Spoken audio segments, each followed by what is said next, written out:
Good morning, students. Let's start chapter 12.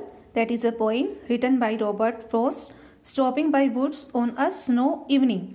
This is one of the finest poems of Robert Frost, in which he tells the story of a man traveling through some snowy woods on the darkest evening of the year, and he is pretty much in love with what he sees around him, like beauty of nature.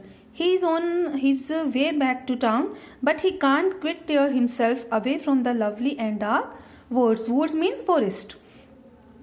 Okay, let's start the story. In this story, the narrator, or maybe the poet himself of the poem Stopping by Woods on a Snowy Evening, stops by some woods on his way one evening.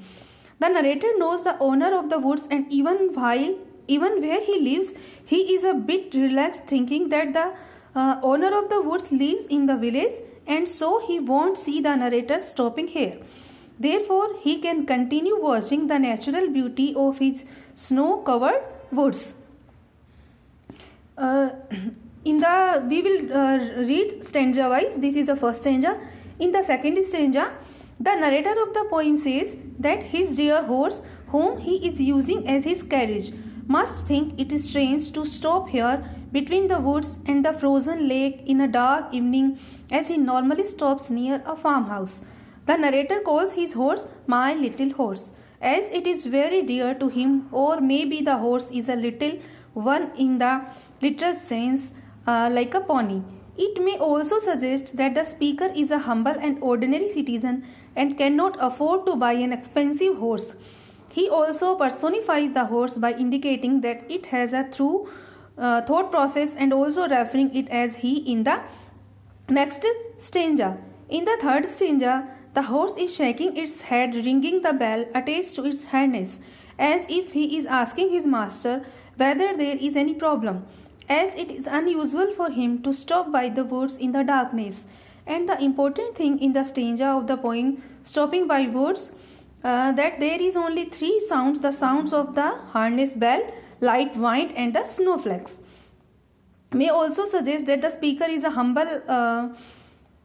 In the last stanza, that is the last stanza, the woods are lovely, dark and deep, but I have promised to keep, and miles to go before I sleep, and miles to go before I sleep. This is the last stanza where the narrator describes the woods using three adjectives: lovely, dark, and deep. This indicates that he is enjoying the scene and wants to do so for long. बहुत लंबे समय तक वो इस beauty को enjoy करना चाहता है. Still, there is a darkness. But he has other responsibilities in life. He has to go a long way before he sleeps. So he cannot get the enjoyment for long.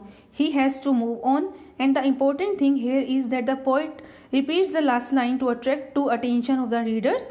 In this very last line, the illogical interpretation here, sleep may refer to death. Actually, we in our real life have many things to look at with away, many things to enjoy, but in most cases we cannot, simply because we have other things to do in our short lifespan, so we have to move on.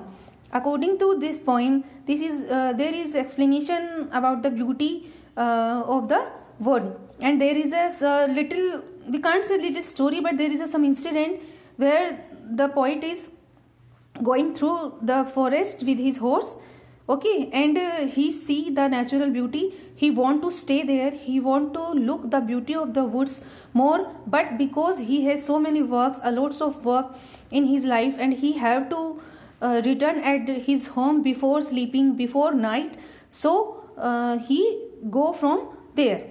Okay, now read the poem, try to understand the meaning of this poem, and complete the work given in the PDF as usual.